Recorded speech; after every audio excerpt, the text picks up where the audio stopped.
Vijay Fulara is actually one of the members of the national social media team.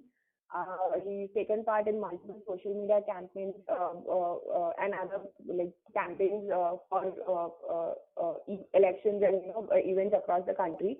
He's also part of the Deshibad Foundation team. And currently Deshibad is working on, I mean, we had a couple of calls before where, Deshibad was sort of organizing the Indian Youth Dialogue. And now in October, Deshibad is organizing the National Employment Dialogue. And Vijay is here to, talk to us about his experiences and what is the plan going ahead. So welcome to the call, Vijay Fulara ji. सबसे पहले तो we would like to know कि मतलब आप कैसे join किया, how has your journey been so far?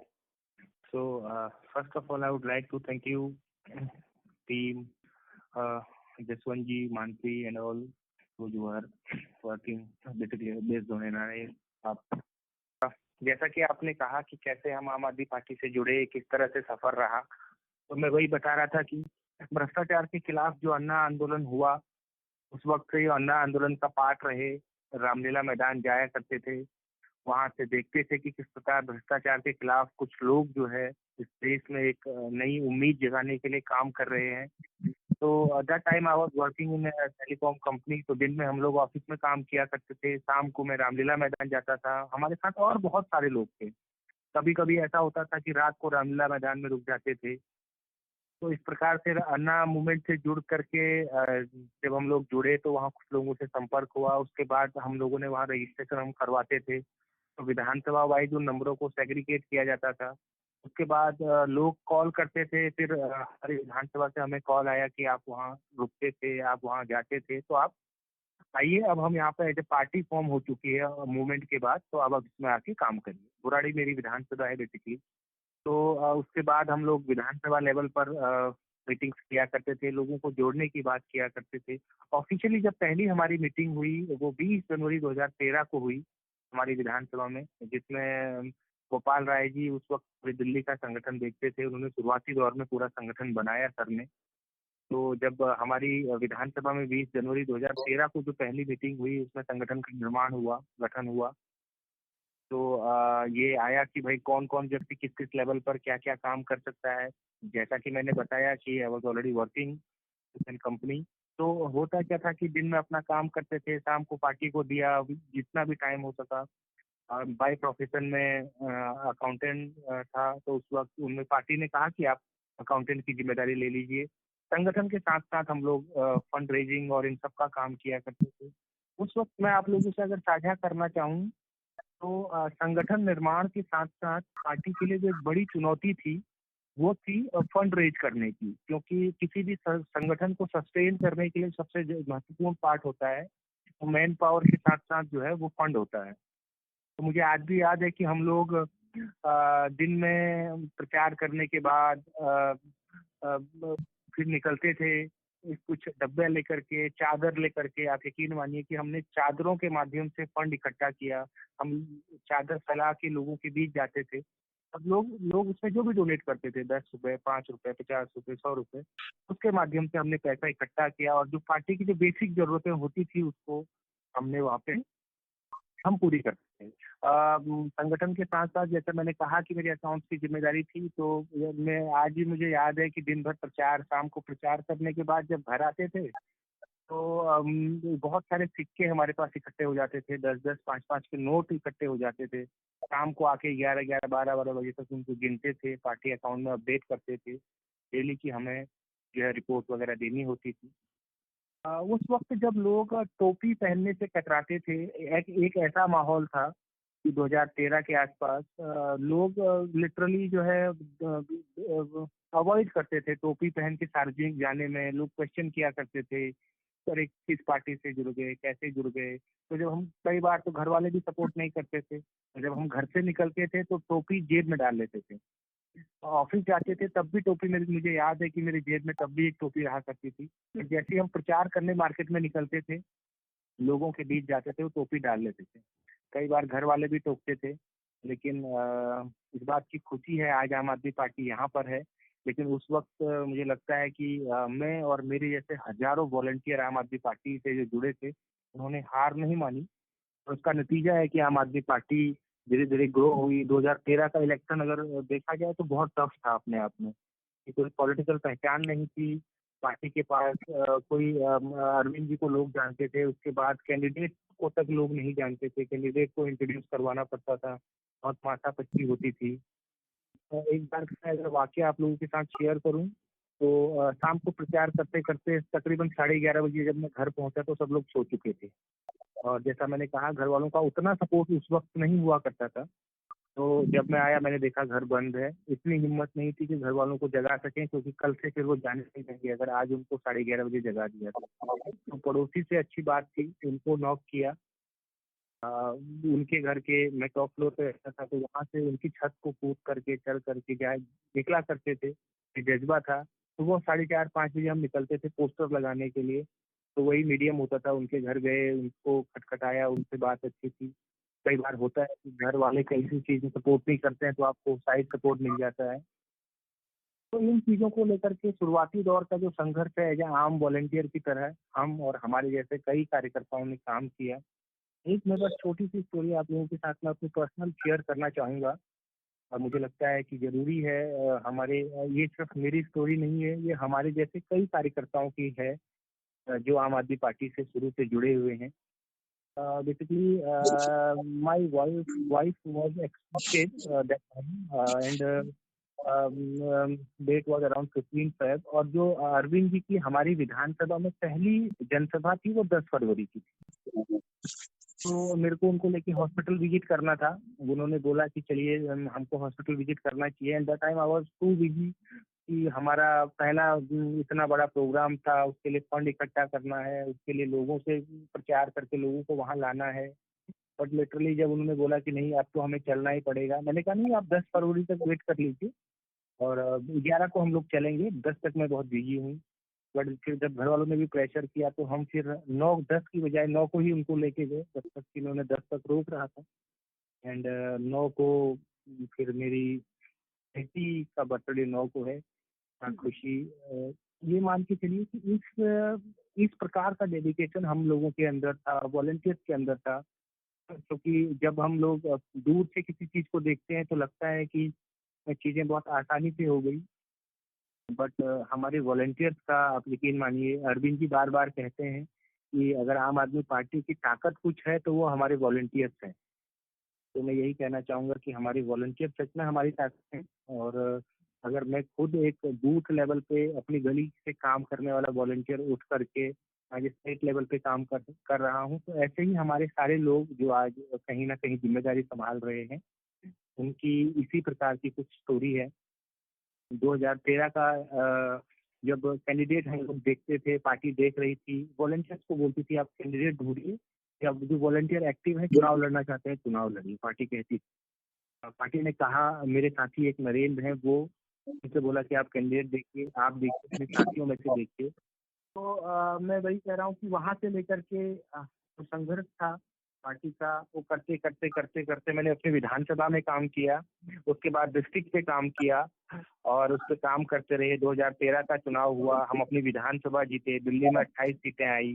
2015 का चुनाव हुआ, हम अपनी विधानसभा जीते और 57 सीटें हम पूरी दिल्ली में जीते। 2017 में जब गोपाल राय जी दिल्ली के अध्यक्ष बने तो उसके बाद फिर सर से शुरुआती दौर से टच था। तो सर ने कहा कि आप आइए, जितना भी टाइम आपका है आपके पास आप संगठन को दीजिए और आप देखिए क्या उस टाइम में आप बेहतर कर सकते हैं। तो उस दौरान सर से ये बात हुई, गोपाल राय जी ने कहा, मैंने कहा ठीक है सर, आप जो जिम्मेदारी बेहतर समझते हैं आप दीजिए, I will try my best. उन्होंने बोला कि आप एक कीजिए, आप टेक्नोलॉजी से रूबरू हैं, आपके पास समय होता है, तो आप एक काम करें, सोशल मीडिया संगठन को दीजिए। मैंने एज ए लोकसभा इंचार्ज वहां से स्टार्ट की अपनी जर्नी सोशल मीडिया की। अगर मैं बात करूं, उसके बाद 1 साल तक मैंने उस लोकसभा के एज ए इंचार्ज काम किया। उसके बाद मेरे को दिल्ली स्टेट में टीम लीड की जिम्मेदारी दी गई, जिसको मैं आज तक निभा रहा हूँ अपनी टीमों के साथ कोऑर्डिनेट करके बेहतर तरीके से। उसके बाद अगर 2018 की मैं बात करूं तो 10 फरवरी 2018 को देश की बात फाउंडेशन की शुरुआत हुई।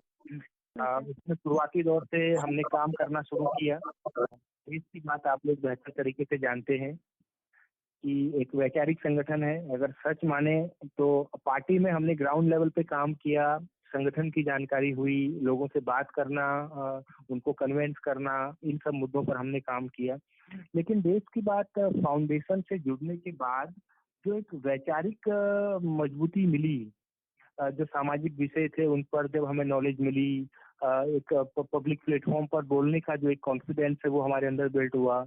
तो आप यकीन मानिए कि देश की बात के माध्यम से वो एक जो कॉन्फिडेंस बिल्ड हुआ, उसके बाद एज ए देश की बात में हमने कोऑर्डिनेट करने का काम किया। हर सैटरडे को हम लोग देश की बात के माध्यम से एक सेंट्रलाइज प्रोग्राम सिविल लाइन पर किया करते थे। उसके बाद हमने विधानसभा लेवल पर वो कार्यक्रम लॉन्च किया।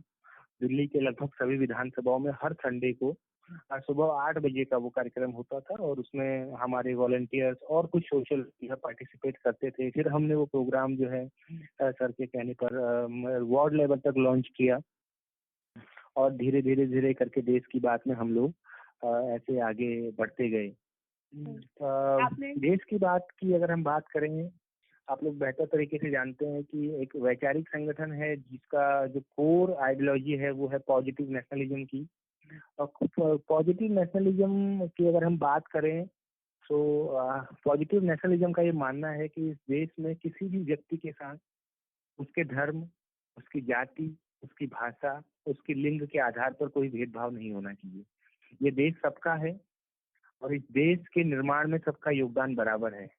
अगर हम देश को देखते हैं और हम किसी एक व्यक्ति विशेष को, एक जाति, एक धर्म, एक लिंग, एक भाषा विशेष के लोग को छोड़ देते हैं तो शायद हम देश को नहीं देखते हैं। ऐसा देश की बात फाउंडेशन और सकारात्मक राष्ट्रवाद का मानना है। इस विचार पर काम करते करते हम आगे बढ़े और इसके दौरान ही दिल्ली में एक ट्रेनिंग कैंप हुआ। देश की बात का एक छत्तीसगढ़ में ट्रेनिंग कैंप हुआ। उसके बाद भीमताल में एक ट्रेनिंग कैंप हुआ और उसके बाद जो है धनौल्टी में एक ट्रेनिंग कैंप हुआ, जिसमें हम अलग अलग अपने स्पीकर्स को बुलाते थे, अलग अलग लोगों को उसमें इनवाइट करते थे, इस वैचारिक मंच को आगे बढ़ाने का काम किया। अभी हाल फिलहाल अगर देश की बात फाउंडेशन की बात करें तो 15 से 22 अगस्त तक इंडियन यूथ डायलॉग का आयोजन किया गया। आप में से कई साथी उसमें जुड़े। देश की बात फाउंडेशन द्वारा आयोजित इंडियन यूथ डायलॉग का, जिसमें अलग अलग मुद्दों पर, सामाजिक मुद्दों पर, आर्थिक मुद्दों पर, महिलाओं वाले मुद्दों पर, जाति धर्म के मुद्दों पर हमने बात की, जिसमें तकरीबन 14 देशों से और देश के सभी राज्यों से लोग जुड़े। तो ये एक अपने आप में एक नया एक्सपीरियंस था। जिस तरह से एक चुनौती थी कि इस पूरे कोरोना काल में जहां लोग एक तरफ एक ये कह लीजिए कि एक मानसिक तनाव से गुजर रहे थे, उस दौरान लोगों को इन सब विषयों से रूबरू होने की जो एक मतलब एक मौका उन लोगों को मिला, लोगों ने अप्रिशिएट किया और हमारे अंदर भी एक नया कॉन्फिडेंस बिल्ड हुआ कि हाँ, मतलब अगर कोशिश की जाए तो एक अच्छे लेवल पर वैचारिक मुहिम के तौर पर लोगों को जोड़ा जा सकता है। देश की बात फाउंडेशन अगर मैं आगामी योजना की बात करूं तो आगामी 27 अक्टूबर से लेकर 31 अक्टूबर तक देश की बात फाउंडेशन नेशनल एम्प्लॉयमेंट डायलॉग का आयोजन करने जा रहा है, जिसमें देश के अलग अलग इकोनॉमिस्ट में हमारी बात चल रही है, वो इस संवाद में हिस्सा लेने वाले हैं।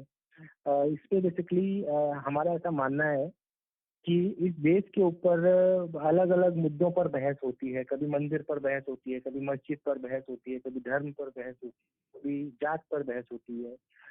लेकिन हमारा ये मानना है कि इस देश में अगर सचमुच में कुछ होना चाहिए, किसी पे बहस होनी चाहिए, तो वो रोजगार पर होनी चाहिए, वो एम्प्लॉयमेंट पर होनी चाहिए। तो उसमें देश की बात का ये मानना है, गोपाल भाई जी का ये मानना है कि भाई नेशनल एम्प्लॉयमेंट पॉलिसी एक इस देश में होनी चाहिए, जिससे हर वर्ग हर क्षेत्र के लोगों के लिए एक रोजगार जो है उसका क्योंकि संभव किया जा सके। क्योंकि व्यक्तिगत जीवन, आपका जीवन चलाने के लिए व्यक्ति के लिए अगर सबसे कोई इम्पोर्टेंट कोई पहलू है तो वो रोजगार का है, ऐसा हमारा मानना है। और अगर हम जो वर्तमान सरकार है उसकी नीतियों को देखें, चाहे वो निजीकरण की नीतियां हों, और उसके बाद कोरोना का संकट हो, बेरोजगारी का दर बढ़ता जा रहा है, तो उन सब चीजों को लेकर के हमारा मानना है कि एक नेशनल एम्प्लॉयमेंट एक पॉलिसी तैयार होनी चाहिए। उसमें लोग अपने अपने इनपुट देंगे, क्योंकि अगर हिंदुस्तान की हम बात करें तो हिंदुस्तान में किसी भी प्रकार की, चाहे वो बौद्धिक क्षमता हो, मानवीय क्षमता हो, उसमें शक्ति हो, लोगों की कमी नहीं है। और लोगों में दिमाग की कमी नहीं है। आप सब लोगों के साथ अभी हम लोग संवाद कर रहे हैं, आप सब लोग हिंदुस्तान की धरती से बिलोंग करते हैं, लेकिन कुछ कुछ ऐसी परिस्थितियां हो जाती हैं कि व्यक्ति को, मैं ये नहीं कह रहा हूँ कि बाहर जाना बुरा है, लेकिन ऐसा नहीं है कि हमारे देश में क्षमता नहीं है। हमारे देश में क्षमता है, इसीलिए हमारे देश के लोग दुनिया के हर देश में है लगभग। क्यों ना ऐसा कुछ हमारी सरकारें इस तरह की पॉलिसी बनाएं जिसमें हमारे देश का जो टॉप क्लास हमारे लोग हैं के साथ वो भी इस देश के लिए कंट्रीब्यूट कर पाए। ऐसा नहीं है कि कोई व्यक्ति अपना देश छोड़कर खुश होता है, कोई भी व्यक्ति। इतने सारे आज आप सब लोग लाइन पर हैं, ऐसा नहीं है कि हमें कभी हिंदुस्तान की याद नहीं आती है, लेकिन कुछ ऐसी मजबूरियां हैं, सरकार की कुछ ऐसी पॉलिसीज हैं, सरकार की विफलताएं हैं।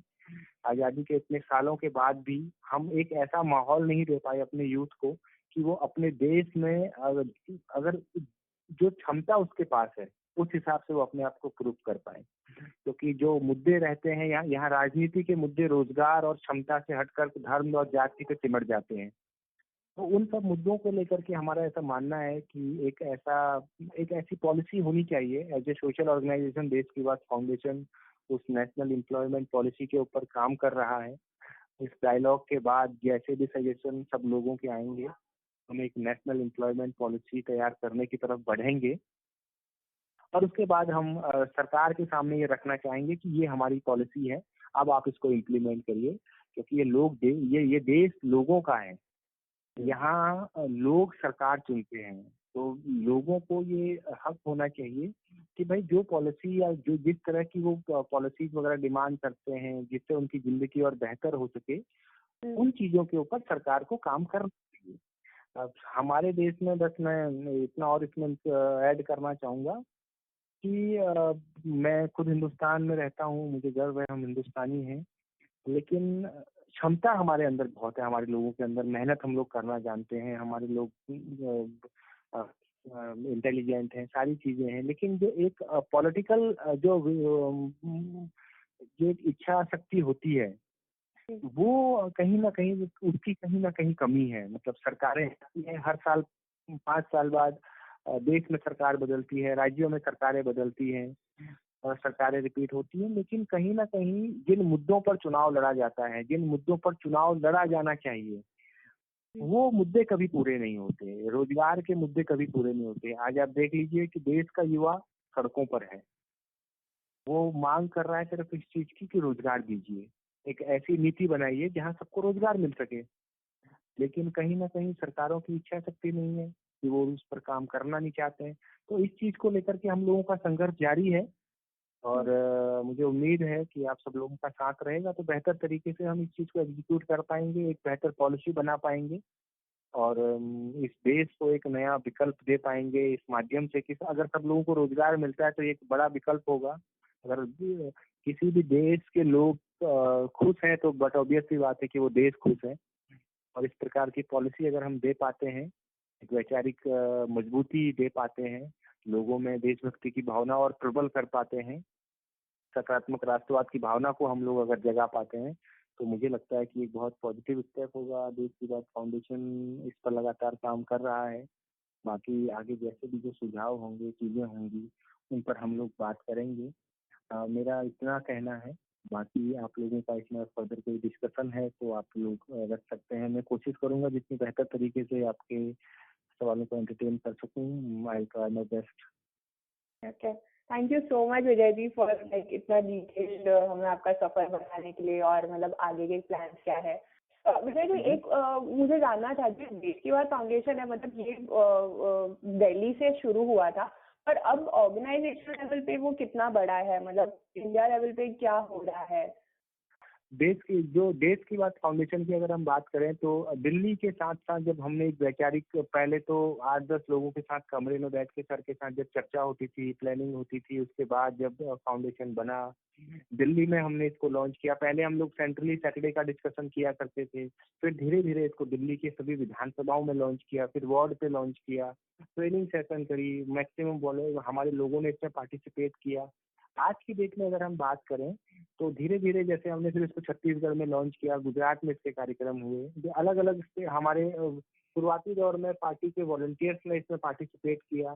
फिर धीरे धीरे जैसा कि आपने इंडियन यूथ डायलॉग में देखा, हर वर्ग ने, हर एक व्यक्ति जो पॉजिटिव नेशनलिज्म की इस विचारधारा को समर्थन करता है, जैसा कि मैंने कहा कि सकारात्मक राष्ट्रवाद ये मानता है कि इस देश में किसी के साथ धर्म, जाति, भाषा और लिंग इन सब के आधार पर भेदभाव नहीं होना चाहिए। लोग आए एक नकारात्मक जो राष्ट्रवाद चल रहा है उसके अगेंस्ट में लोग आए, जहाँ सिर्फ लोगों को धर्म के नाम पर, जाति के नाम पर भड़काने की कोशिश होती है। कहीं ना कहीं वो एक बहुत बड़ा पॉलिटिकल एजेंडा है, खुद को सत्ता में बनाए रखने के लिए, अपनी जो बादशाहत है उसको कायम करने के लिए। उसके इतर जो है सकारात्मक राष्ट्रवाद का ये मानना है कि भाई हम एक बड़े विजन के लिए काम करें। तो उस पर जब हम बात करें तो आज जो है इंडियन यूथ डायलॉग के बाद हमने हर स्टेट को जोन में, रीजन में पहले डिवाइड किया, फिर उसमें जोन में डिवाइड किया। एक रीजन में हमने मोटा मोटा 3 से 4 जोन रखे, एक जोन में हमने 3 डिस्ट्रिक्ट के लगभग रखे, 2 से 3 डिस्ट्रिक्ट रखे। और उसके बाद अलग अलग देशों से हमारे पास लोगों के रजिस्ट्रेशन आए जो इस पूरे यूथ डायलॉग के दौरान हमसे जुड़े। तो आज ये कह सकते हैं कि देश के सभी राज्यों में देश की बात की जो है वो मौजूदगी दर्ज है। अलग अलग देशों से लोग जुड़े हुए हैं, वो अपने एक्सपीरियंसेस शेयर करते हैं, वो अपना सपोर्ट हम लोगों को देते हैं। तो हिंदुस्तान में पूरी तरीके से हर राज्य में, और हमारा ये आगे का जो लक्ष्य है कि अक्टूबर में जो डायलॉग होने वाला है उसके बाद दिसंबर में एक डायलॉग हम लोग करने जा रहे हैं, तब तक हम इसको डिस्ट्रिक्ट लेवल पे, लगभग 741 डिस्ट्रिक्ट है हिंदुस्तान में, तो उस पूरे डिस्ट्रिक्ट पर हमारे अपने रिप्रेजेंटेटिव होंगे जो देश की आवाज को जो है वहाँ लोगों तक लेके जाएंगे। तो आगे का हमारा ये प्लान है कि भाई हम इसको दिसंबर तक जो है डिस्ट्रिक्ट लेवल तक लेके जाएं, और मजबूती के साथ सकारात्मक राष्ट्रवाद की जो आवाज है उसको हम लोग उठाने की कोशिश करेंगे।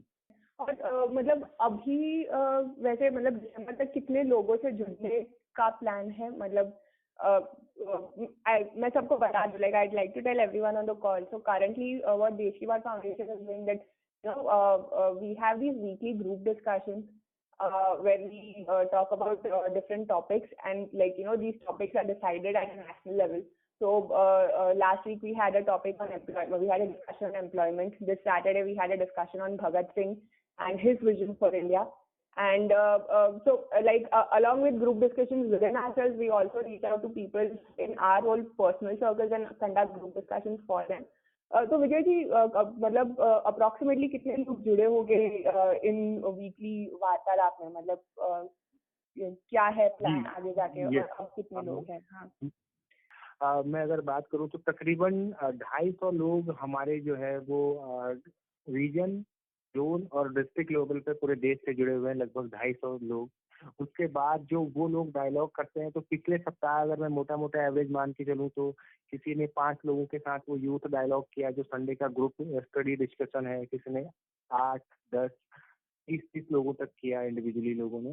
तो तकरीबन 2000 लोगों के बीच में पिछले सप्ताह हमारा ये डायलॉग हुआ था। तो ये हम ये कह सकते हैं कि मतलब फर्दर, बट ऑब्वियस सी बात है, जो व्यक्ति 1 घंटा 1.5 घंटा चर्चा कर रहा है इन मुद्दों के ऊपर, इन सब्जेक्ट के ऊपर, तो वो उस चीज को आगे डिस्कस करता है। तो पिछले हफ्ते लगभग 2000 के आसपास लोगों ने जो है इस यूथ संवाद में भाग लिया और अपने अपने विचार रखे, अपने अपने फीडबैक जो है वो देश की बात फाउंडेशन के बारे में और जो सब्जेक्ट के ऊपर हम बात करते हैं उनके बारे में रखे।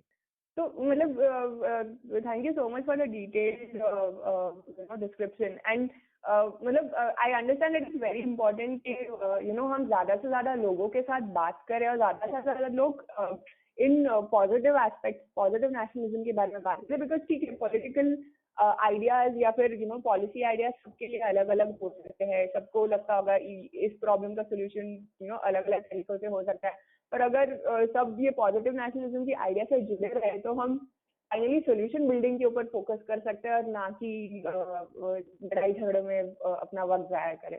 So thank you so much for the detailed description. Yeah, this is Asim here, Mansi. I have a question. Yeah, please go ahead. Thanks. नमस्कार Vijay ji. Thank you for coming to the call. आपसे बात करके बहुत अच्छा लग रहा है. तो मेरा ये सवाल है कि आप कुछ आपके सोशल मीडिया एक्सपीरियंस जरा शेयर करेंगे, ऐसा कोई कैंपेन जो बहुत ही लाइक रोमांचक हुआ हो, या सो दैट इज वन. और ये सोशल मीडिया में कितनी, मतलब पार्टी के कितने हाईएस्ट लेवल के लोग इन्वॉल्व होते हैं? लाइक आपको कहाँ से टॉप से डायरेक्शन आता है कि इस तरह का कैंपेन करो, या फिर आपको किस लेवल का इन्वॉल्वमेंट होता है from the party hierarchy? Basically 2-3 layer पे हम लोग सोशल मीडिया में काम करते हैं. एक तो सोशल मीडिया में वो काम होता है जो सबके सामने दिखता है, और ट्विटर कैंपेन हो, फेसबुक को लेकर के हो. बट अपार्ट फ्रॉम दैट, जो विधानसभा इलेक्शन में बहुत ट्रेमेंडस किया सोशल मीडिया टीम ने, वो व्हाट्सएप पे जाकर के काम करना स्टार्ट किया. क्योंकि आज भी अगर हिंदुस्तान की हम बात करें तो लिमिटेड लोग जो है ट्विटर पर हैं, फेसबुक पर बहुत क्राउड है. तो व्हाट्सएप पर कहीं ना कहीं जो आज फेक न्यूज और ये सारी चीजें फैलाई जा रही है, उनको काउंटर करने के लिए आपके पास अगर सबसे कोई बेस्ट ऑप्शन है तो वो फेसबुक, ट्विटर, अपना व्हाट्सएप का है. उसमें जो हमने किया, हमने सबसे पहले हमारे पास हमारा जो स्ट्रक्चर है, दिल्ली की मैं स्ट्रक्चर की बात करूँ, क्योंकि नेशनल सोशल मीडिया भी दिल्ली में ही बैठता है. उसके बाद दिल्ली की उनके साथ हम लोग उनके टाइप में सारा रहते हैं. कैंपेन बेसिकली नेशनल और दिल्ली के साथ में जो होते हैं वो डिसाइड होते हैं, बाकी जो टाइम टू टाइम इम्पोर्टेंट के हिसाब से डिसाइड होते हैं. तो हमने दिल्ली का स्ट्रक्चर दिया. दिल्ली में हमने स्टेट लेवल पे लोग हमारे हैं, उसके बाद लोकसभा लेवल पे हमारे लोग हैं, डिस्ट्रिक्ट पे हमारी टीमें हैं, उसके बाद हमारा आता है विधानसभा, और उसके बाद जाते हैं हम वार्ड. वार्ड के बाद हमने जो काम जो करना स्टार्ट किया, वो हमने जो है बूथ लेवल पर जाके काम स्टार्ट करना किया. कि बूथ लेवल पे हमारा एक एक व्यक्ति वो पार्टी के किसी भी स्ट्रक्चर में होगा, लेकिन वो वहां से काम ये करेगा कि उसके पास सेंट्रली इंफॉर्मेशन आएगी. तो कई बार क्या होता है कि कंटेंट बहुत इंपॉर्टेंट है कि हम किस तरह का कंटेंट लोगों को देते हैं, वो कंटेंट कितना इम्पैक्ट करता है, किस तरह का पोस्टर हम देते हैं. कई बार आप एक पोस्टर पे बहुत सारी चीजें लिख देते हैं, लेकिन वो इतना इफेक्टिव नहीं होता है. लेकिन कई बार ऐसा होता है कि आप कुछ ऐसा कंटेंट लिख के देते हैं कि उसको टच कर जाता है. तो लेकिन फेसबुक पे एक लिमिटेड, हमें लगता है कि नहीं, फेसबुक पे काफी ऑडियंस है, ट्विटर पे लिमिटेड ऑडियंस है. लेकिन जो मोस्ट इम्पोर्टेंट है वो ये है कि हमारा बूथ लेवल पर जो ग्राउंड पे हमारे लोग हैं, जो पब्लिक है, ऐसा नहीं है कि आम आदमी पार्टी के सपोर्टर्स की दिल्ली में कमी नहीं है, लेकिन जो प्रोपोगेंडा है, कहीं ना कहीं हमें मानते हैं कि बीजेपी का जो पूरा पेड आईटी सेल है, उनके आरएसएस का जो पूरा ऑर्गेनाइजेशन है, उसको हमने कंप्लीट टक्कर देने की कोशिश वहां पे करी है. तो व्हाट्सएप के माध्यम में हमने बहुत बेहतर तरीके से काम किया. हमारे जो भी हमारी सेंट्रली जो भी पार्टी का कैंपेन्स को लेकर के होती थी, डिसीजन को लेकर के होते थे, खासकर इस विधानसभा इलेक्शन में जो पार्टी का मतलब लीडर्स का डिसीजन इस तरह से होता था कि भाई हमें इन चीजों पर फोकस करके इस इलेक्शन को लेके जाना है. कई बार ऐसा होता है कि पिछले कुछ चुनाव में, जैसे लोकसभा और उनपे हमने कुछ ये चीजें हुई कि हमने किसी को अपोज किया, लेकिन यहाँ पे हमने जो टोटली फोकस किया वो जो हमारे अचीवमेंट रही, चाहे वो शिक्षा को लेकर के रही, चाहे स्वास्थ्य को लेकर के रही, चाहे बिजली को लेकर के रही, चाहे पानी को लेकर के रही, जो हमारे मेजर थे उन चीजों को लेकर के हम फोकस करते थे. उसके कंटेंट सेंट्रली डिजाइन होता था, ठीक है ना. उसमें हमारी नेशनल सोशल मीडिया की तरफ से उसमें कंटेंट वगैरह डिसाइड होकर के हम लोगों के संपर्क में एक जो लोग रहते थे, उसके बाद हम अपनी टीम, स्टेट टीम को लेकर के डिलीवर करते थे, और उनका एक काम रहता था कि वो नीचे तक उस कंटेंट को जो है वो फ्लोट करें. तो एक स्ट्रेटेजी हमारी ये रहती थी कि हमारे जितने पार्टी के ऑफिशियल ग्रुप बने हुए हैं अलग अलग विंग्स के सोशल मीडिया के, उन सोशल मीडिया के ग्रुप्स के माध्यम से वो अलग अलग ग्रुप्स में वो अपडेट जाती थी व्हाट्सएप की. उसके बाद बूथ लेवल पे हमारे जितने लोग थे, उनके जितने पर्सनल ग्रुप थे, हमने कोशिश ये करी कि हमारे लोग जो है कुछ कुछ जो सोशल ग्रुप्स हैं उनमें ऐड हो जाएं. हमने सेंट्रली वहाँ पे नंबर लॉन्च किया कि आप इस नंबर को ग्रुप में ऐड करवा दीजिए, क्योंकि कई ग्रुप ऐसे हैं जिनके एडमिन हमारे अपने सपोर्टर्स हैं. हमने कहा कि हम एक मैसेज उनको सुबह देंगे, एक मैसेज शाम को देंगे, हम किसी के अगेंस्ट कोई कंटेंट नहीं देंगे. हम जो कंटेंट देंगे वो सिर्फ अपनी पॉलिसीज को लेकर के देंगे, अपने काम को लेकर के देंगे, और आगे 5 साल में अगर हम लोग चुन के आते हैं तो उस काम को लेकर के हम क्या करेंगे उस चीज को लेकर के हमने दिया। तो हमें लगा कि वो काफी इफेक्टिव रही। लाखों की संख्या में हमारे नंबर जो है ग्रुपों में रजिस्टर हुए। और बीच में तो ऐसा हुआ कि सोशल मीडिया व्हाट्सएप ने काफी रिस्ट्रिक्शन लगा दी, तो बीच में हमारे नंबर एक बार ब्लॉक भी हो गए थे। बट उसके बाद दोबारा हमने वो एक्सरसाइज वगैरह सारी चीजें की। इन्वॉल्वमेंट की बात करें तो नेशनल सोशल मीडिया, जैसा मैंने कहा कि टीम जो है वो दिल्ली में बैठती है, दिल्ली में ही वॉर रूम हमारा पूरे दिल्ली के इस इलेक्शन में चला। वहाँ से अलग अलग फील्ड से कई नाम तो ऐसे हैं कि वो लोग हमें सपोर्ट करते थे डेली बेसिस पे, कंटेंट को लेकर के, आइडियाज को लेकर के। बट वो हमेशा हमारे जो पर्दे के पीछे कहते थे उसके पीछे रहे। उन लोगों ने हमें दिया, फ्रंट में हम लोग सब लोग खेलते थे। और जहाँ तक मैं ये कह सकता हूँ कि आम आदमी पार्टी ऐसी पार्टी है जिसमें सोशल मीडिया को, राजनीति में सोशल मीडिया को किसी ने जिंदा करने का काम किया तो वो आम आदमी पार्टी ने किया। सोशल मीडिया का सही इस्तेमाल करने का अगर किसी ने आइडिया दिया तो वो आम आदमी पार्टी ने दिया। जो भूमिका रही शुरुआती दौर में, क्योंकि मीडिया की एक लिमिटेशन है यहाँ पर, मीडिया की आप जानते हैं हिंदुस्तान में मीडिया का क्या रैंक है। मगर मैं साझा करूँ तो 180-82 देशों के लिस्ट में नीचे से हम लोग 142वें नंबर पर हैं, फिर 2 पायदान खिसक चुके हैं। तो मीडिया को हमें दिखाने का एक लिमिटेशन है, बट वहाँ पे सोशल मीडिया ने बहुत इंपॉर्टेंट रोल उसमें किया। और साथ के साथ हमारे लीडर्स का एक इतना इम्पोर्टेंट रोल रहता है कि हमारे लगभग सारे लीडर्स जो है उस पर एक्टिव रहते हैं। और पार्टी का जो सेंट्रली कैंपेन लॉन्च होता है, कैंपेन अगर लॉन्च करने की बात करें तो बट ऑब्वियसली बात है कि जो हमारी वॉर रूम में जो टीम है वहाँ 24/7 रहती है। वो लोग अपना पूरा प्लान को डिसाइड कर करके, मतलब टाइम टू टाइम जो भी नीड होती थी, कुछ प्लान तो कुछ कैंपेन प्लान होते थे, कुछ सिचुएशंस के हिसाब से होते थे, कोई चीज आ गई। लेकिन जो एक इम्पोर्टेंट चीज का हमने ख्याल रखा कैंपेन के दौरान इस बार, वो हमने इस चीज का ख्याल रखा कि हमें किसी भी तरीके का कोई नेगेटिव कैंपेन करना ही नहीं है। भाजपा की तरफ से पूरा नेगेटिव कैंपेन हुआ, पर्चे बांटे गए, सोशल मीडिया पर हुआ, व्हाट्सएप पे आती थी कि ये नहीं कर पाए, इन्होंने इस तरह का किया। लेकिन हमारा जो मेन फोकस था वो पॉजिटिव कैंपेन के ऊपर था कि हमने 5 साल में ये किया है और नेक्स्ट 5 ईयर में हम लोग ये करेंगे। तो इस प्रकार की सेंट्रली बेसिकली अगर हम बात करो, सेंट्रली चीजें डिसाइड होती थी और वो फ्लोट होती थी। हमारा कम्युनिकेशन का उस वक्त वीकली डिस्कशन होता था जिसमें टॉप लीडर्स रहते थे, सीएम रहते थे। तो वीकली वो चीजें डिस्कस हो गई कि फर्दर ऐसे ऐसे चलनी है, हमें एक पॉजिटिव वे में चलना है। उन सब चीजों पर डिसाइड होता था और फर्दर फिर वो टीमों को आगे इंस्ट्रक्शन दे करके वो फ्लोट करवाई जाती थी। और इस पूरे कैंपेन के माध्यम से मुझे लगता है कि अगर मैं इलेक्शन के बाद भी अगर बात करूं, जब पूरे लॉकडाउन के दौरान लोग घरों से नहीं निकल पा रहे थे, तो आम आदमी पार्टी का सोशल मीडिया इतना स्ट्रांगली वहां पे रिएक्ट किया कि मतलब लोगों ने तारीफें करी कि मतलब ग्राउंड पे भी हमारे लोग थे, लेकिन लोगों तक वो सूचनाएं पहुंचाने का जो काम किया वो सोशल मीडिया ने किया। कंटिन्यूअस हमारे लीडर्स, हमारे वॉलंटियर सारे, जो भी उनके पास कंप्लेंट वगैरह आती थी उसके माध्यम से वो सोशल मीडिया वगैरह से लोगों तक पहुंचते थे। जैसा कि मैंने कहा कि हमने ऑलरेडी बूथ लेवल तक, नीचे लेवल तक लोगों को ऑलरेडी कनेक्ट किया हुआ है। तो उसमें कोई दोहराई नहीं है कि हमारी खबरें पहुंचने में, नहीं तो जितना इस बार स्कूलों में सरकार ने सुबह शाम 2-2 टाइम का जो है खाने का इंतजाम किए, उसके बाद राशन डिलीवरी हुई और ये सारी चीज़ों को लेकर के जो चीज़ें हुई उसमें सोशल मीडिया ने, बट ऑब्वियसली बात है हमारी पूरी टीम ने बखूबी एक काम किया। और इस चेन को हम लोग कंटिन्यू आगे इसी और स्ट्रॉन्ग मजबूती से रखेंगे, ऐसी मुझे उम्मीद है। और इसमें कुछ रह गया हो तो आप बता दीजिए। नहीं, बहुत बहुत शुक्रिया, आपने बहुत विस्तार से जवाब दिया, तो उसका बहुत बहुत शुक्रिया विजय जी। और आपने जो भी कंट्रीब्यूशन किया है उसके लिए बहुत बहुत धन्यवाद आपका। Thank you so much. Vijay ji, I am Ashok from Goa, I in Arizona. तो आपने बहुत अच्छा सवाल दिया, आई रियली लाइक इट। मेरे 2 सवाल हैं। मैं गोवा से हूँ, तो अब मेरा सवाल है कि आप बूथ लेवल जो है व्हाट्सएप, बूथ लेवल व्हाट्सएप जो है वो कैंपेन गोवा में कैसे करेंगे, क्योंकि वहाँ के जो लोकल इश्यूज हैं, लोकल लैंग्वेज है। दूसरा सवाल है कि कंटेंट आप किस तरह का करेंगे, ऐसे ही पॉजिटिव कैंपेनिंग करेंगे कि गोवा में तो गवर्नमेंट नहीं है, या सिचुएशन बेस्ड करेंगे क्योंकि गोवा में तो यहाँ वहाँ जाते रहे। तो आपका कंटेंट का क्या स्ट्रेटेजी है?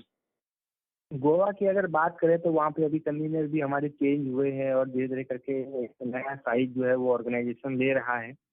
तो मुझे लगता है कि सबसे पहले कि जितने हमारे लोग पार्टी से जुड़े हुए हैं, कि संगठन तो धीरे धीरे बढ़ेगा, उन लोगों को, क्योंकि अभी वहाँ पे हम अलग से अगर कोई एक सेल सोशल मीडिया का क्रिएट करना चाहेंगे तो उसमें टाइम लगेगा, और इतना टाइम हमारे पास नहीं है, क्योंकि गोवा में ऑलरेडी हम लोग इस पोजीशन में है कि अगर हम ठीक ठाक काम कर पाए तो हम लोग बहुत जल्दी वहाँ पर अपनी पोजीशन बना सकते हैं। हम कम से कम अपोजिशन में तो आ सकते हैं कि सरकार के गलत कामों को हम लोग अपोज कर सके, जनता के हितों की बात हम लोग कर सकें। तो जो हमारा वहाँ पे अभी ओवरऑल जितने भी लोग जुड़े हुए हैं, तो मेरा ऐसा मानना है कि अगर सबसे पहले उन्हीं लोगों को ट्रेनिंग दी जाए कि आप यहीं से स्टार्ट कीजिए, क्योंकि अगर हम ये उम्मीद करते हैं कि सबसे पहले हम लोग एक स्ट्रक्चर बनाएंगे उसके बाद हम शुरुआत करेंगे, तो I think it will be too late. तो अभी जो हमारा ऑलरेडी स्ट्रक्चर है, उन लोगों को हमको इनमें इंक्लूड हम सबको उन लोगों को इंक्लूड करना चाहिए और वहां से स्टार्ट करना चाहिए कि आप अब अपने सर्कल में ये चीजें फ्लोट करना स्टार्ट करिए। हो सकता है कि उस जो वो फ्लोट स्टार्ट करना चाहेंगे उसमें इस तरह के भी कैंपेन होंगे कि आप गोवा सोशल मीडिया टीम से जो है वो जुड़ने के लिए संपर्क करें। कई बार हम लोग पेड कैंपेन चलाते हैं, वो इतना इफेक्टिव नहीं होते हैं, बट जब किसी के पास आपका पर्सनल नंबर से मैसेज जाता है कि आप जुड़ने के लिए इससे संपर्क करें, और संपर्क से मुझे लगता है कि एक सेंट्रलाइज नंबर हमें रखना चाहिए ताकि मैक्सिमम लोग उस पर रीच आउट कर सकें, क्योंकि कई बार अलग अलग नंबर होते हैं तो वो मिस हो जाते हैं। तो सेंट्रली हम लोग एक नंबर रखें कि आप गोवा सोशल मीडिया टीम से जुड़ने के लिए इस नंबर पर संपर्क करें और उसकी प्रॉपर मॉनिटरिंग हो उस नंबर की, जिसका रिस्पॉन्स तुरंत जाना चाहिए उस नंबर पे। तो जब आपका इंडिविजुअल, कई बार ऐसा होता है कि कई लोगों के पास हम नहीं जानते हैं कि शायद वो इंटरेस्टेड हैं इस फील्ड में, नहीं है, बट जब कंटिन्यूस हमारा मैसेज उनको जाता है कि भाई पॉजिटिव मैसेज उससे जाता है, तो वो लोग इंटरेस्टेड होते हैं, क्योंकि पर्सनल नंबर का मैसेज कई बार बहुत इंपॉर्टेंट होता है। तो इस तरह से जो लोग अभी एग्जिस्टिंग पार्टी में हैं, उनसे हमें ग्राउंड के साथ साथ ये कैंपेन मुझे लगता है कि हमें स्टार्ट करना चाहिए, इफेक्टिव होगा। कंटेंट गोवा में, जैसा कि आपने कहा कि अभी हम लोगों का वहाँ पे ऐसा कुछ अचीवमेंट नहीं है, लेकिन आप यकीन मानिए गोवा में हमारे पास भले ही कंटेंट ना हो, लेकिन दिल्ली में हमने इतना कंटेंट जनरेट कर दिया है कि हम पूरे देश को फ्लोट कर सकते हैं। जो शिक्षा की क्रांति हमने दिल्ली में ला दी है, जो स्वास्थ्य में रेवोल्यूशनरी चेंज हमने दिल्ली में लाया है, वो आप मान के चलिए कि एजुकेशन की जब हम बात करते हैं तो हर व्यक्ति की नीड है एजुकेशन। एजुकेशन एक अरविंद जी हमेशा कहते हैं कि एजुकेशन में जो हम बजट लगाते हैं वो खर्चा नहीं है, वो इन्वेस्टमेंट है। मुझे लगता है कि हमको इन कैंपेन से स्टार्ट करना चाहिए कि देखिए हमने एक मॉडल खड़ा करके दिया है। इस देश में बहुत कम सरकारें हैं जो अपने जो काम का मॉडल है उस पर दोबारा चुन के आती हैं। सरकारें चुन के तो आती हैं, लेकिन वो कभी किसी नाम पे आती हैं, कभी वो धर्म के नाम पे आती हैं, कभी सेना के नाम पर आती हैं, कभी जाति के नाम पर आती हैं। दूसरे को गालियां देकर सत्ता में आने का ट्रेंड हिंदुस्तान में बन चुका है। लेकिन हमें ऐसा पर्सनली लगता है कि किसी को अपोज करके नहीं, अपने कामों को सामने रखना चाहिए। क्योंकि अब हमारे पास 5 साल का दिल्ली मॉडल है। मुझे लगता है कि गोवा में जो जरूरी मुद्दे हैं जिन पर उस पर बैठ के पहले पार्टी को विचार करना चाहिए कि भाई ये चीजें जो जरूरी हैं हम इम्प्लीमेंट करेंगे। एज ए धीरे धीरे वो कंटेंट हमें फ्लोट करना चाहिए। जब लोग पूछेंगे कि आप कैसे करेंगे, देन हमको एग्जाम्पल देना चाहिए कि दिल्ली में हमारी पार्टी ने ये किया है, दिल्ली में हमारी सरकार ने ये किया है, इसी की तर्ज पर हम गोवा में ये चीज करेंगे। कैसे करेंगे? इच्छा शक्ति सबसे जरूरी होती है। हमारी पार्टी के पास एक ऐसी इच्छा शक्ति है। 5 साल का टेन्योर हम लोग पूरा कर चुके हैं, 49 दिन की हमने सरकार चलाई, अब तीसरी सरकार हम चला रहे हैं। एक सिंगल भ्रष्टाचार का दाग हमारे पास नहीं है। जहां से आया अगर कहीं से कोई चीजें आई तो पार्टी नेतृत्व ने उसको बाहर किया। तो ये सबसे इम्पोर्टेंट बात है कि हमारे पास एक मॉडल है। मुझे लगता है कि गोवा का जो वहाँ पे जो जरूरी मुद्दे होंगे वो लोग उसको एनालाइज करें कि भाई जो सरकार का नहीं कर पाई सरकारें, जो करना चाहिए, और हम कैसे करेंगे उसके लिए दिल्ली में हमारे पास बहुत कंटेंट है सर। मैं रिक्वेस्ट करूंगा कि टेलीग्राम पे आप नेशनल पल्स करके हमारा एक पेज चैनल है, आप सब लोग उसको सब्सक्राइब कर लें। डेली का जो अपडेट होता है उसमें डेली उस पर अपडेट आता है, हमारी टीम उस पर अपडेट करती है। वो सबसे बेस्ट मीडियम है कि आप हमारे चैनल से कनेक्ट हो जाएंगे, उसके बाद आपको किसी के ऊपर डिपेंड रहने की जरूरत नहीं है। आपके पास कंटेंट आ जाएगा, आपके पास कंटेंट आएगा तो आप आगे फ्लोट कर सकते हैं। तो मुझे लगता है कि दिल्ली में हमारे पास बहुत कंटेंट है, दिल्ली में हमने बहुत कर दिया है। लोगों को कंटेंट जनरेट करना पड़ता है, पार्टियों को कंटेंट जनरेट करना पड़ता है। हमारा कंटेंट हमारे लोग हैं, हमारा कंटेंट हमारा काम है जो हमने दिल्ली में किया है। तो मुझे लगता है कि न बल्कि गोवा में, हिंदुस्तान में और आप जहाँ बैठे हैं वहां भी हमारे पास कंटेंट की कोई कमी नहीं है। हमारी सरकार ने इतना काम कर दिया है और ये पॉलिसीज हमारी इस तरह की हैं कि हमारे पास कंटेंट की कोई कमी नहीं है। अगर कोई इसका आकलन करना चाहे तो मैं कहता हूँ कि गिनीज बुक वर्ल्ड रिकॉर्ड आम आदमी पार्टी का नाम दर्ज हो सकता है। जितने ऑक्सीमीटर इस कोरोना के दौरान आम आदमी पार्टी ने पूरे देश में बांटे हैं और ऑक्सीमीटर कैंपेन पूरे देश में चलाया है। विपक्ष छोड़ दीजिए, सत्ता छोड़ दीजिए, किसी ने ना ये इनिशिएटिव लिया और ना लोगों के बीच में अपनी मौजूदगी दर्ज करवाई। आम आदमी पार्टी दिल्ली में सरकार में है, पंजाब में अपोजिशन में है, उसके बाद कहीं हम लोग ना सरकार में है ना अपोजिशन में है, लेकिन हम हर एक उस व्यक्ति के साथ खड़े हैं। कोरोना काल में जहां सिर्फ कुछ पार्टियां अपने संगठन विस्तार में लगी हुई थी, आम आदमी पार्टी लोगों के बीच गई, क्योंकि हमारा संगठन वो लोग हैं जो हमारे साथ सिंपैथी के साथ जुड़े हुए हैं। ऑक्सीमीटर का कैंपेन आप यकीन मानिए, इस पूरे देश में जिस लेवल पर ऑक्सीमीटर का कैंपेन आम आदमी पार्टी ने चलाया है, वो अपने आप में एक कंटेंट है कि जब कुछ नहीं होते हुए हम लोग इतना कर सकते हैं, तो यकीन मानिए जिस दिन इस देश के लोग, इस राज्य के लोग हमारे हाथों में सत्ता सौंपेंगे तो 24 घंटे उनके लिए हम लोग खड़े रहेंगे। ये अश्योरेंस हम उनको दे सकते हैं अपने कामों के बदौलत जो हमने किए हुए हैं। Do we have any more questions? Yes, my name is Liju. I'm calling from Doha, Qatar. Can I speak? Yeah, sure. Please go ahead. Okay Sajan साहब, आपका ये भाषण सुन के mean your speech was very very good, it was very motivating. I have two things actually. अभी हम लोगों ने actually social media how far we can use for connecting and spreading the message, and we have done very good work actually. That is really appreciable, and everybody accepts that. But still we are not reached to the extent that we are unable to अभी जैसा अभी RSS है, जैसा UP का BJP का बहुत सारे campaigns they are running, that especially in UP, for example.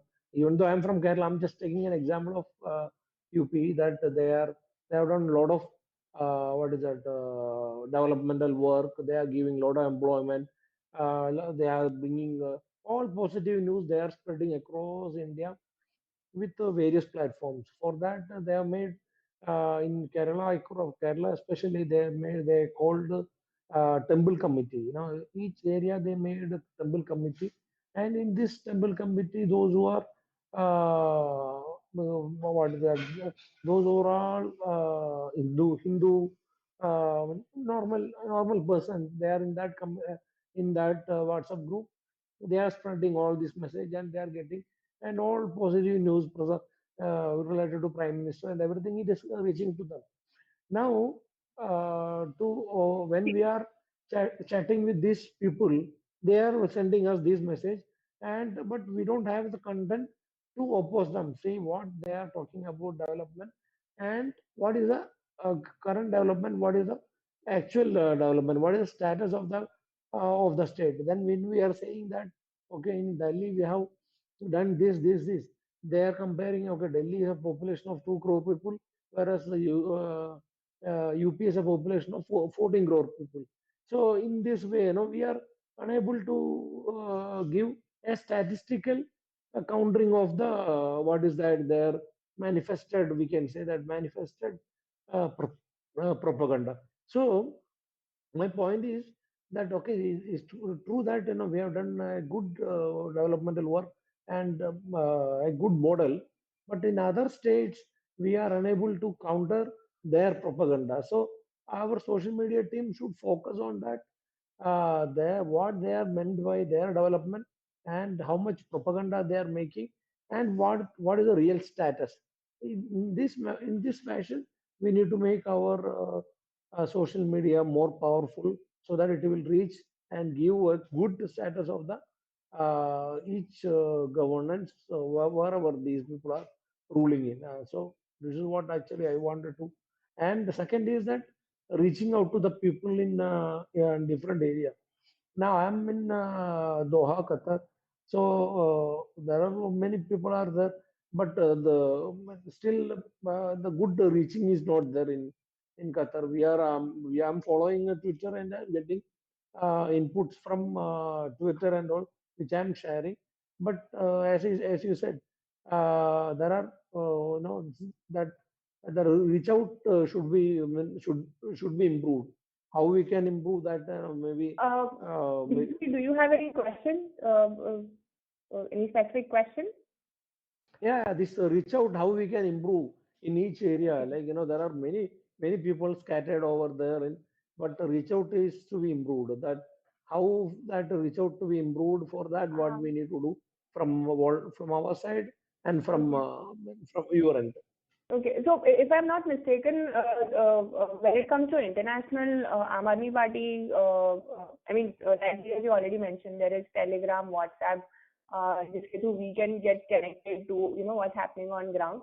And on an international level, like there are a couple of initiatives. One is of course this Aapka Radio, where we invite volunteers to stay connected to the people. And secondly, if I'm not mistaken, a lot of these international our groups are volunteer driven. So even in USA, we have some volunteers who've taken, the responsibility of developing the organization here. So similarly, there is something called AWAS, which is Aam Aadmi Party Friends of Saudi Arabia, something like that. And they are volunteers who connected, informed, organized amongst themselves. So I think they are all running the social media pages of those regions also. Vijay ji, correct if I am wrong, international level पे हम social media कैसे leverage कर रहे हैं दिल्ली के through, Delhi से? Basically इसमें थोड़ा सा और वर्कआउट करके I will get back to you, क्योंकि अभी ओवरऑल पंकज जी जो है देख रहे हैं। तो नेशनली तो हम लोग अभी यहाँ पे हम जितना हमारे पास यहाँ का कंटेंट है and all this things that I believe that कि नेशनल जो हमारा पल्स है उसमें हमारे मैक्सिमम जो लोग हैं वो जुड़े हुए हैं। इसलिए मैंने एक प्लेटफॉर्म आपको और दे दिया, just download the Telegram and join our AAP national pulse page first of all, so you'll get all the content.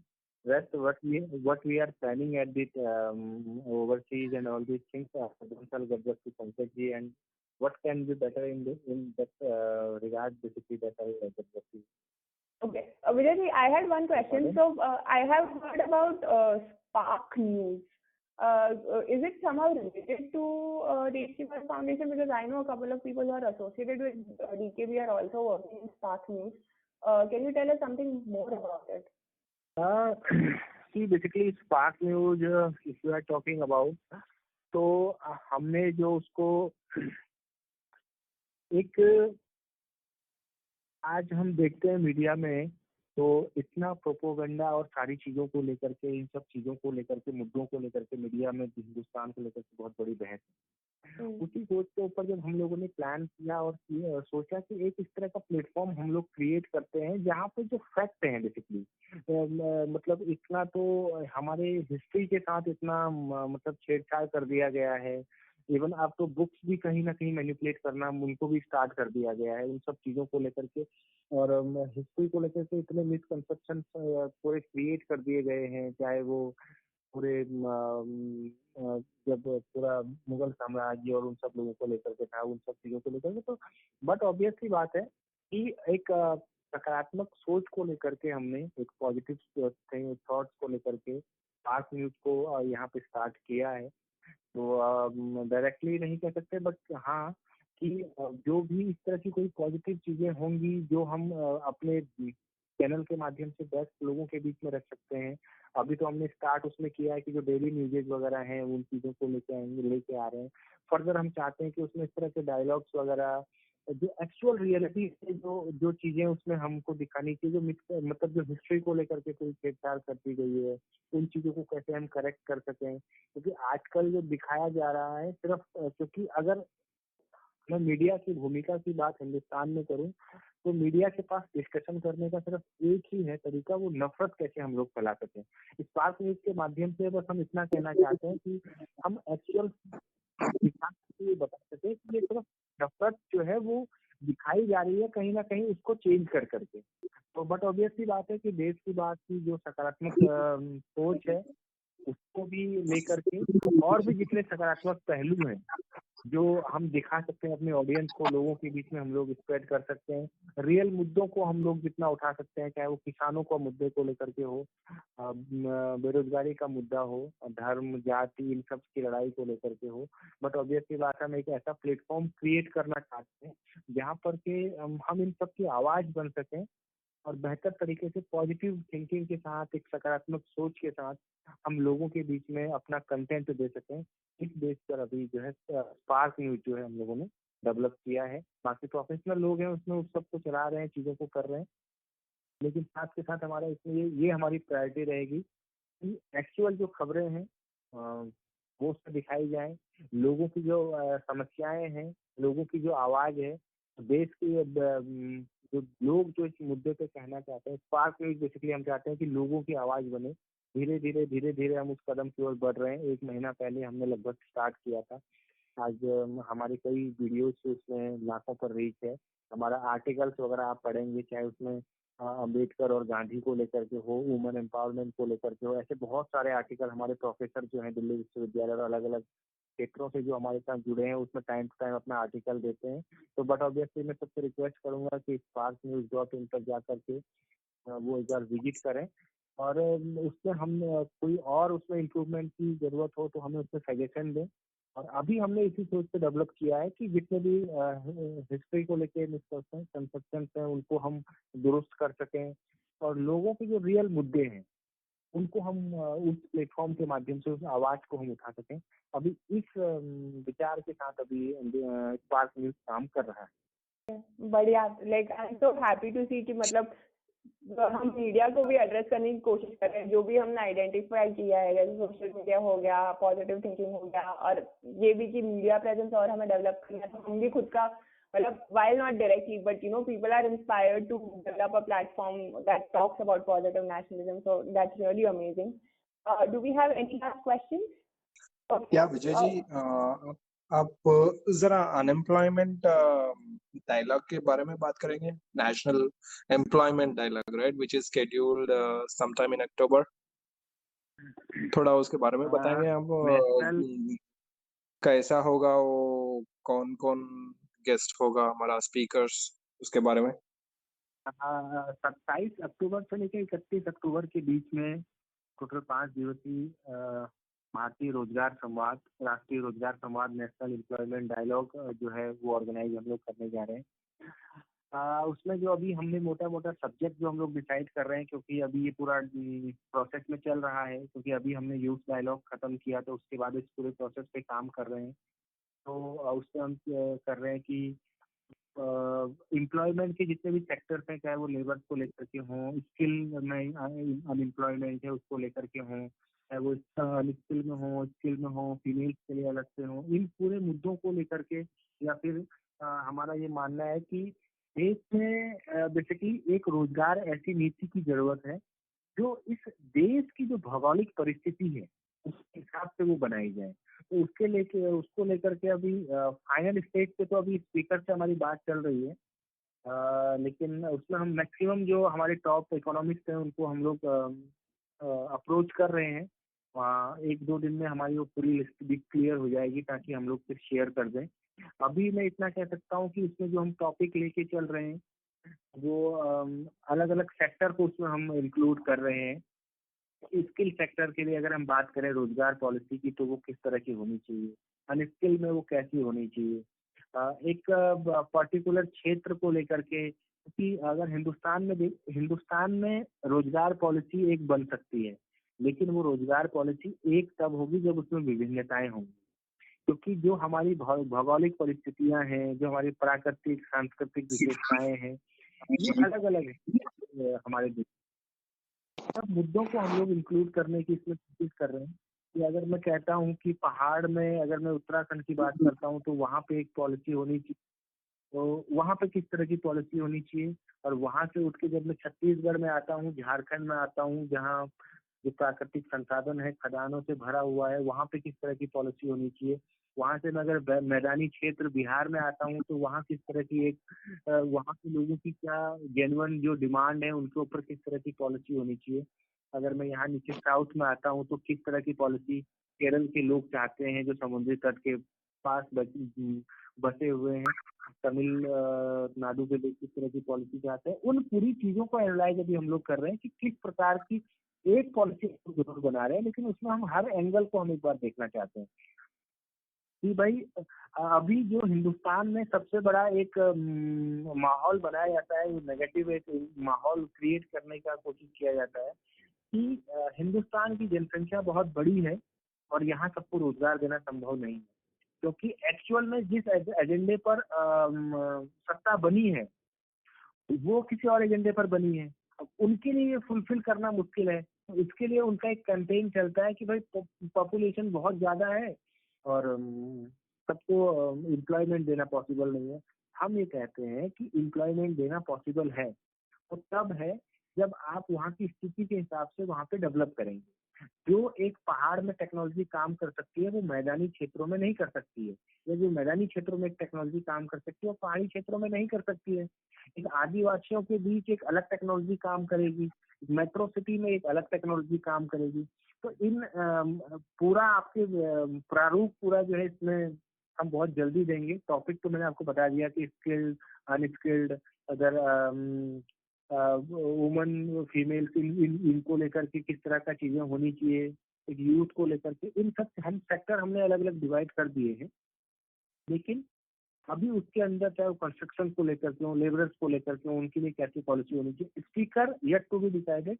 हम लोग डिसाइड कर रहे हैं। हम लोग काफी सारे स्पीकर्स को उसमें जो टॉप हमारे इकोनॉमिस्ट हैं, चाहे वो पेन हो, उन सब लोगों से हमारी बात चल रही है कि वो सब लोग आए इसमें पार्ट करें। पॉजिटिव रिस्पॉन्स आ रहा है, लेकिन अभी फाइनलाइज होना बाकी है। तो मेरे को लगता है कि इस वीक में वो फाइनल हो जाएंगी, तो उस चीज के ऊपर हम फर्दर जो है चीजों को शेयर कर पाएंगे। बस मेन जो मोटिव है वो यही है कि इस प्रकार की एक पॉलिसी जिसमें बने जिसमें पूरे हिंदुस्तान जो है इंक्लूड किया जा सके, पूरे देश के सारे लोग उसमें इंक्लूड किए जा सके, उसकी भौगोलिक परिस्थिति के हिसाब से, उसकी सामाजिक परिस्थिति के हिसाब से, उसकी